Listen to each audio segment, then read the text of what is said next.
you something you've never heard and blow your mind. Once upon a time, I told you stories from Africa. Fun enough to make you laugh. Bright enough to light your day. Super lessons you learn from it, and it makes you go.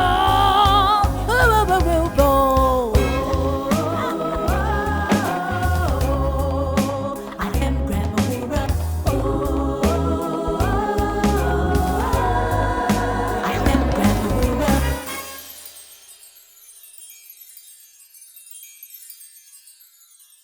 Welcome, children, to Grandma Wura's Story Hut, where my stories give you wings and fly you on an African adventure.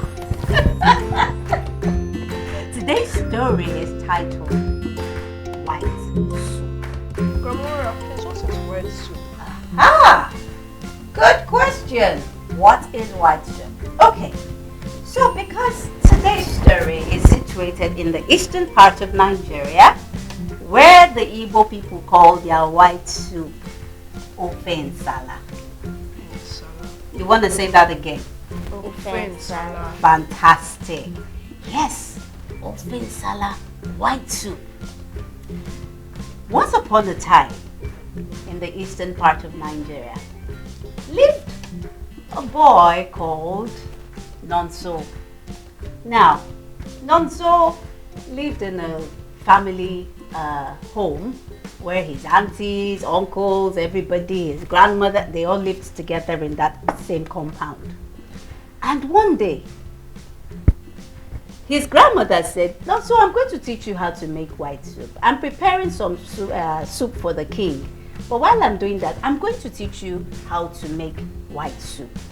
Of course, he came into the kitchen, but he was distracted. He just kept playing. He wasn't interested. When she was done cooking the white soup, she decided, all right, time for the festival. Nonso, she had served the soup in something like this, right? And she said, Nonso, quickly, we're running late. Take this out of the kitchen and prepare it on a table so that when I'm done, we will pick it up and go to the village square where the event was taking place, of course. You remember? Yes. Aha. So she went in to wear her gorgeous attire and all of that, and she was going to take this ofe nsala white soup to the king because every time he always wanted to eat her white soup. And so she left. Now, Nonso was trying to put the soup together, carry the plate and everything, and the aroma was quite tempting. So he decided that, okay, let him just perceive a little more. He opened. Really tempting. Then he decided, let me just taste it. Then He made a very big mistake. that was a big mistake, right? Let's find out if it was a big mistake. He opened it and dipped his finger in. And he was like, this is really nice. Then he went again. He put it. He went again. He put it in my... Is it called stealing? Something like that, don't you think? When you take something that doesn't belong to you, that's stealing, right? Yes. Okay, so let's go on. And so the next thing, he kept dipping the hand in there and put it in his mouth. Before he knew it, this delicious food had gone up to half. And he was like, he panicked. What was he going to do? So, since Mama called it white soup, right? He poured more water into it. Grinded some white chalk, right? Poured it in so that, it would look a bit whitish and all of that. Then he carried it to, and placed it on the table where she had asked him to do that. So he ran in to also get prepared for the event. Before he was out, the dish was no longer there. Then he asked his parents, where's the dish I placed here? And, they told him Mama had already picked it and gone ahead to the festival. He panicked. Then he began to run after her, thinking that maybe he should just quickly confess what he had done.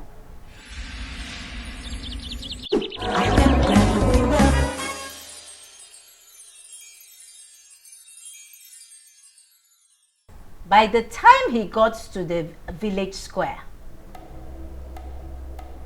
the dish was already in front of the king. Too late. He could do nothing. And then, the food, the dish was served in a little plate. When the king tasted it, he spat out what he had in his mouth and accused Nonso's grandmother of trying to kill him. Oh, she was offended. It was so dramatic. How dare the king accuse her of murder? And she said, my infant Salah, you call my infant Salah tasteless?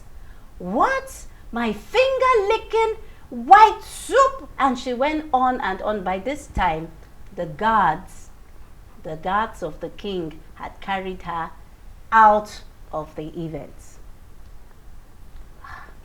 Did they lock her up? No, they didn't lock her. No, she was an old woman, so they didn't want to do that. And they told her to go home. Oh, she was upset. Nonso just kept looking on, feeling really bad. He looked really guilty as he followed his grandmother back home. Then she began to really think deeply, and she began to observe Nonso. And she thought to herself, could it be that this child did something really naughty? Did he eat? So she thought there was only one way to find out. Guess what she did? What? The next day, she prepared another dish of Mfe Salah. And then she screamed, she spoke out loudly, that Mfe Salad in my pot, nobody should take it. Oh, that Mfe Salad that I just cooked, nobody should go near it. Of course, she wanted Nonso to hear that she had just prepared another pot of Mfe Salad. Well, no one was watching. Can you guess what happened? No, this one. Aha! Nobody caught him the day before. Yes. And, he felt he could get away with it again. So he went there, opened, and began to eat. He ate and ate, then he covered it back, poured some water back into it. The way he did it the last time. And then wiped his mouth clean and walked out. Nobody caught him. Nobody even said it. There was no need to catch him. Wait for it. He went to his parents and greeted them, and they burst out into laughter. He was wondering why were they laughing. Then, wait for it. Then he went to his aunties. Greeted his aunties. They started laughing as well. He was wondering what was going on. Then, he just kept greeting all his uncles, his grandfather, everybody. And anytime he went to any of them, they would burst into laughter. Then when he finally went to his grandmother, she laughed. She laughed and laughed and laughed. And he was wondering what was going on. Then, you know what he quickly did? What? He went to a mirror and looked, because it looked like every time they saw him, they just started. Anybody that saw him kept laughing. Then he went into the mirror. Guess what he saw? No. No. His cheeks had swollen like 2 balloons. Of course, his grandmom, when she made the Mfe Salad, she put some sort of herb inside that would cause a swelling on the cheek. Oh, he looked so funny. Everyone in the compound was laughing. That should teach him a lesson. Yes, that was how she got him. And she said, you were the one who tampered with yesterday's dish. You tampered with my white soup. Now you will go to the king and you will confess and you will apologize. Oh. So he was given the pot of white soup and, began to march towards the king's palace. And while he went, he sang, Ofen Salah, Ofen Salah. You want to join me? Ofen Salah, Ofen Salah. And while he was singing that song and going, people began to, gather and they were laughing at him. And when he got to the king started to laugh. And he explained and he apologized to the king and said he would never steal anything or take anything that doesn't belong to him again. The end. Kamaua, was the white soup really white? No, it's not exactly as white as this, but it isn't red either. We're used to the red. But anyway, I hope you all learned a thing or two from my story. Yes. But not to worry, there will be one more story for another day.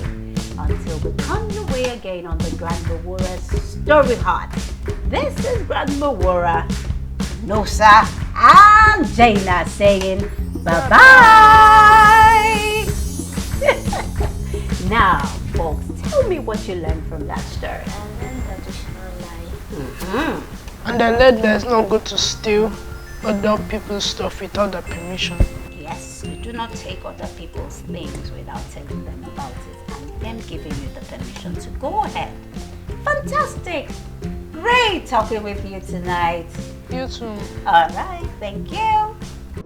Today on the Grandma Wura's Story Heart, we learned that it is important to stay very self-controlled and never be ruled by our senses because this only ends us in very embarrassing situations. We also learned that it is important to confess and apologize whenever we have done something wrong. Discuss more of the other lessons you learned today with your parents or guardians. You can reach me at Grandma Wura on Facebook and Instagram with the supervision of an adult. Also visit www.proudafricanroots.com to get your own copy of the Grandma Wura Story Heart ebook.